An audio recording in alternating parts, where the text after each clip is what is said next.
was more to do work and how I could train and educate myself in what, you know, my interest was, and how I could feel more fulfilled in the area. So I was doing that.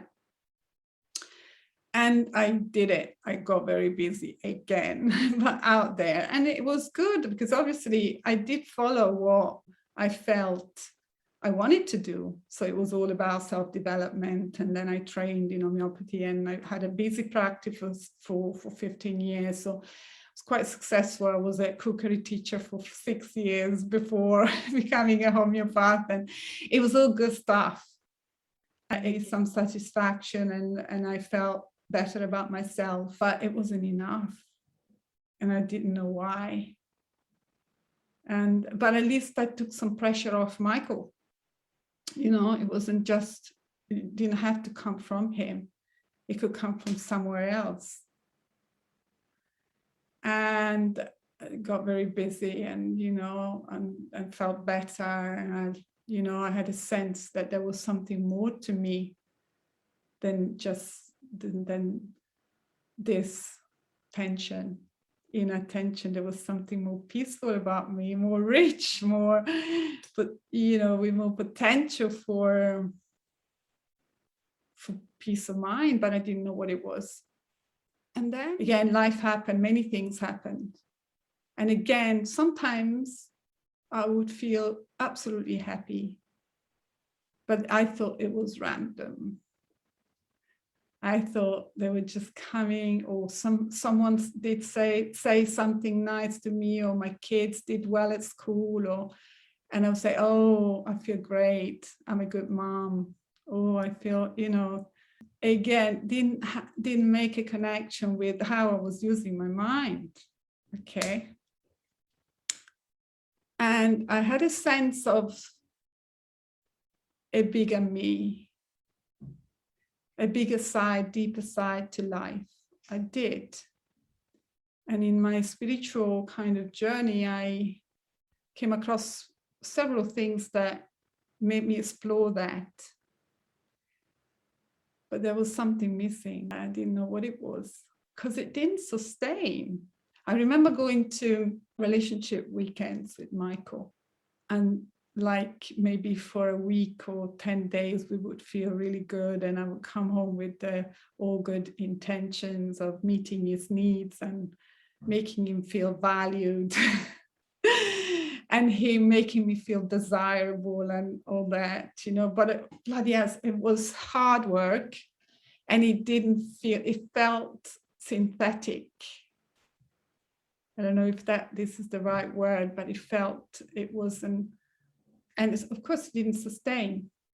And I didn't know why. I thought there was something wrong with us, with me, more than with him. What's wrong with me? You know, this is a good man. This is a good dad.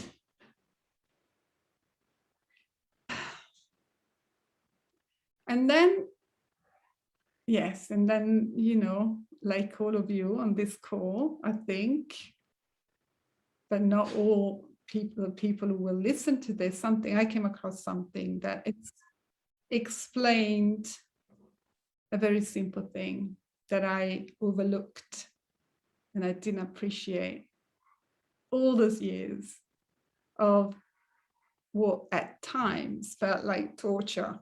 I have to really be honest, it was such hard work. And I don't know how we stayed together, really looking back. I don't know how that happened, but we did. And I'm glad we did. And so what I came across was just a very simple understanding of how I'd been using my mind, how we use our mind as human beings. And it was an explanation that nobody's ever given me. Not so simple and strict. You know, there was always some other extra attached to it that needed to be done in order to feel a certain way. This one didn't have anything on top. But not only that, I had my first realization of how beyond all the stories and the noise and the thinking and everything that was going on in my mind, especially during those difficult years, beyond that, there was nothing to fix about me. And I had infinite, like a well of potential for peace of mind and connection, and a well of potential for deep, true, beautiful connection with my husband, not only with him, but with life, with myself, with life, with my children, because that's how we are. Beyond all the confusion and the noise and the fears and everything that we think we are sentenced to live within, there is this other thing going on, which I felt sometimes, but of course I never really quite embraced and acknowledged and owned and embodied. I thought it was just random or to do with something outside in the world happening, you know, around me. So I had the first realization, and it's a mystery how we get to realize that sometimes and touch that space and think, oh my God, it's true for me as well. I'm not an exception, and it's true for everyone else.